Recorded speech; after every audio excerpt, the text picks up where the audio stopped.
Number 8, the Honourable Clayton Cosgrove. Mr Speaker, Point of order, the Right Honourable Winston Peters. Speaker, in accordance with Standing Order 148.4.1, I seek to table a document setting out the $15,499 figure for the 60-plus group alone. Department of Labour collation. Leavers sought to table a Department of Labour collation. Is there any objection?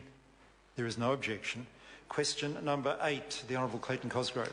Mr Speaker, my question is to the Minister of Finance and asks, does he stand by his statement regarding SOE Chief Executive salaries that, quote, there's a couple of bigger pay increases, I think 3 with the energy companies, which will probably relate to the share float that's coming up, unquote.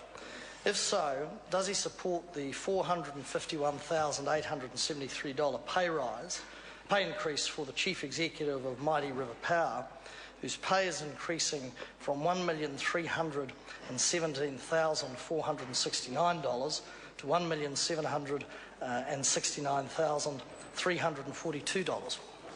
The Honourable Bill English. Mr Speaker, as the member will know from his time as Minister of SOEs, ministers aren't involved in setting the pay. There are a number of considerations that the Board of Mighty River Power would be taking into account, but we would urge the energy companies to show restraint because that is the current mood of the country. Supplementary.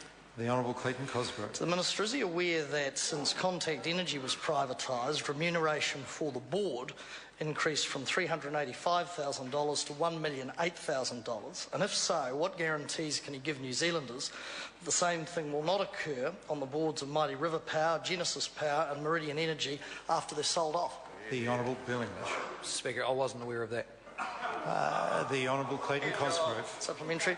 What guarantees can he give New Zealanders that these substantial costs, like big pay increases to board members and chief executives, $120 million spent on merchant bankers to do the deal, will not be called back through higher power prices on the back of consumers? The Honourable Bill English. Well, Mr Speaker, as has been discussed in this House over recent weeks, the improved competitiveness of the electricity market means that no company can afford to indulge in unnecessary spending and automatically get that back off customers. They used to be able to do that when Labor was running these companies, when chief executive salaries trebled and power prices went up 72% in 8 years.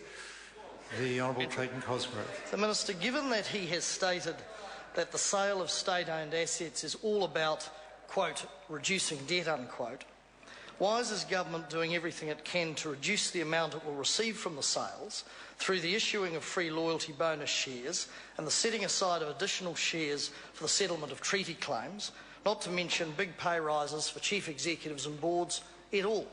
The Honourable Bill English. Well, Mr Speaker, the government is striking a reasonable balance between getting good value for taxpayers but achieving our objectives of 51% Crown ownership, widespread Kiwi ownership of these companies.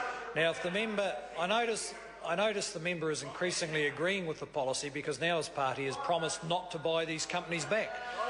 Question number 9, Jamie Lee Ross.